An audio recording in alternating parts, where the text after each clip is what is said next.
all your equipment is service providers. Yes.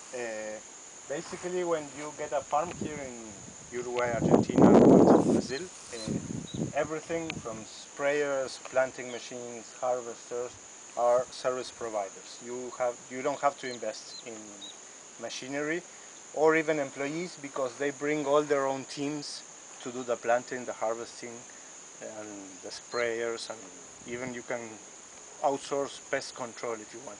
We usually try to keep that on. So the only equipment that I've seen of yours on the farm is your large sprayer. Yeah, one sprayer. Yeah. Everything else is service providers, and now your harvester is waiting for your corn to dry. Yeah. The humidity level is he's a left little it bit here high. for your corn to dry. Yeah, that's right. What kind of yield are you expecting on this corn? This corn will be around 8 tons per hectare. Corn. There on the soya bean we are expected around 3.2 tons per hectare. And wheat we harvested on December, it was 4.6 tons per hectare.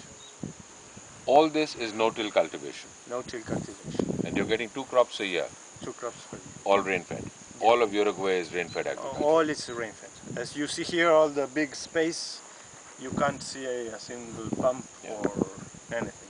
And you have predictable rain throughout the year, month on month. Month on month.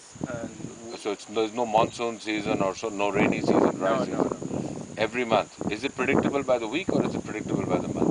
No, by the week, and also with advance, because we have to plan with the service providers when they should come here to work. So meteorology dedicated to agriculture here is usually telling how long will the window gaps will be suitable for operating and from when to when, and etc. So all that information is continually being broadcasted.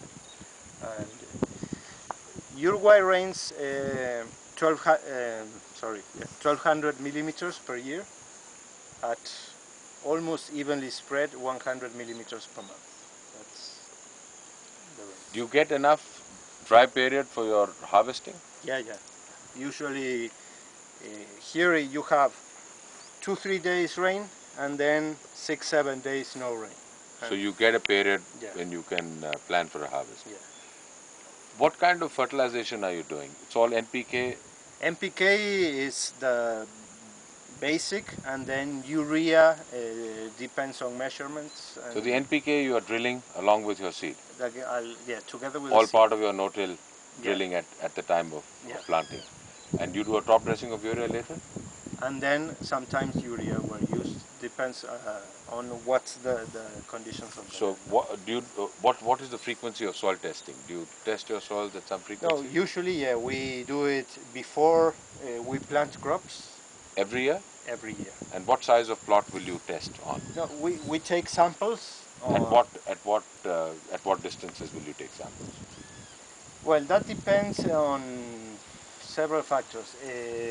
Here we have the maps of the lands, and so depends on the type of land of soil, and if you have upper parts and lower parts of slopes, we do a plan basically to have samples of all the different situations where the different types of soil can have different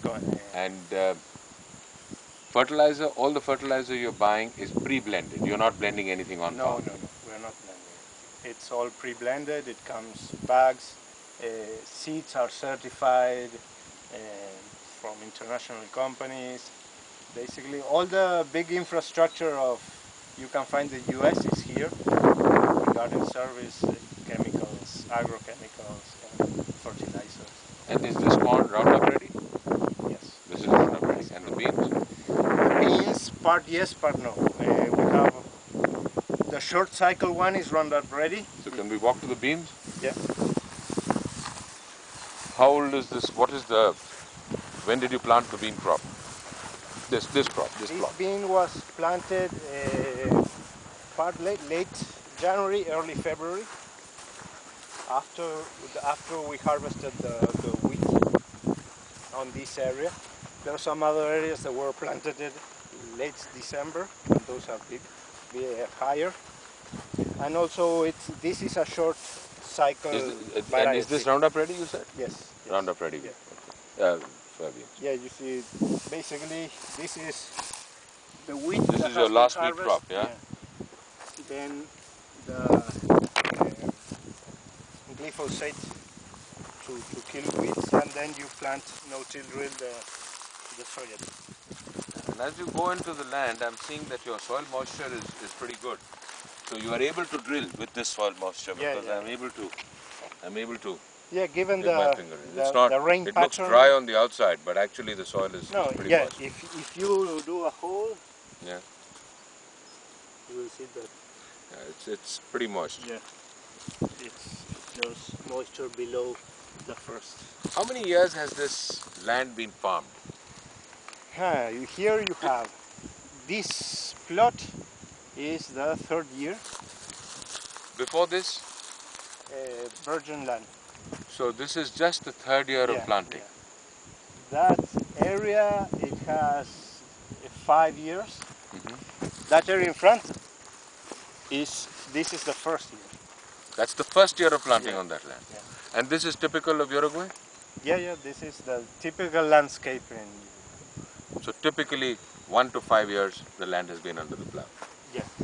7 years ago, agriculture in Uruguay was almost inexistent. So it has been a boom, and each year it continues to grow the area because we have a lot of fertile lands that is going under agriculture. Usually before that, most was for cattle and dairy farms.